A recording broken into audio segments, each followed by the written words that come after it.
And then I'd say sophomore year is where it kind of changed for me a little bit. And in high school, I had a different set of friends like that I was getting to know more and stuff like that.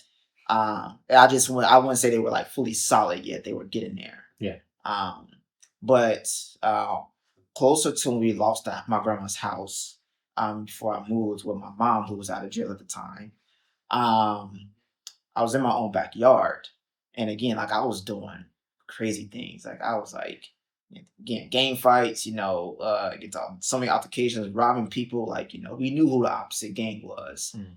Um, and so sophomore year, I just remember, home is chaotic. There's stuff going on. So I'm just in the backyard, my own backyard, chilling. And I was sitting down. I just had like my phone, like when you feel outside, the bright light just come up and stuff. Yeah. And somebody tried to shoot me in my own backyard. Oh my! Like, and honestly, when I look back at it now, like he emptied a whole clip on me. Jeez. And I should have been dead. But surprisingly, he hit the garbage can. Now, at my time, I was like, man, I'm just lucky, And like once I heard the clip empty, like I ran to the front door because I didn't want to get caught trying to go in the back door and get shot. Sure. And my initial reaction was to call on the guys, get a gun, and shoot back.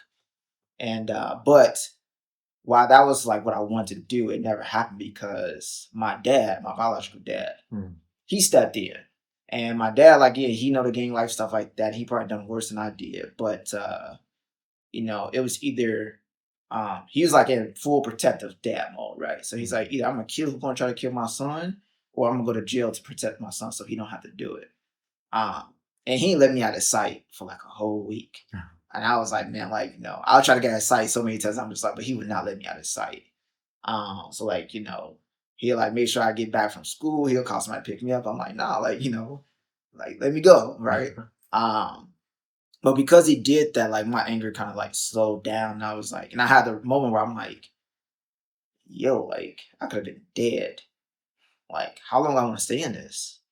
And I think from that moment, especially when we lost the house, like I just kind of solely left. Like I think a part of me still wanted to be in it, but like over time, as that time went on, I'm like, okay, I don't want to do that. And that's when I started to hang with my friends who were in high school a lot more. We got closer.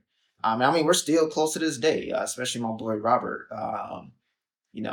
We so close, we're like brothers now. Yeah.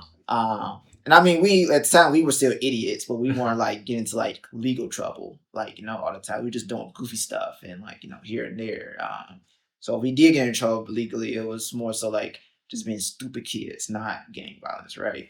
But now when I look back at it, I should have been dead because you think about bullets in a garbage can. Those bullets should have went through the garbage can, but they didn't.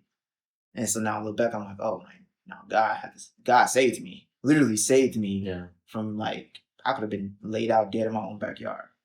And I've been around like guns and like seeing people get shot and blood on the ground. A lot of my homies from the hood today are dead.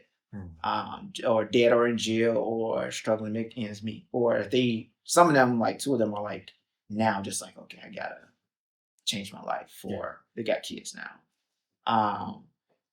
But yeah, no, that was just that life in Chicago. And I had to really make a decision like, man, I don't want to do this no more. And mentally it took a while to get out of there, but eventually I got out of there.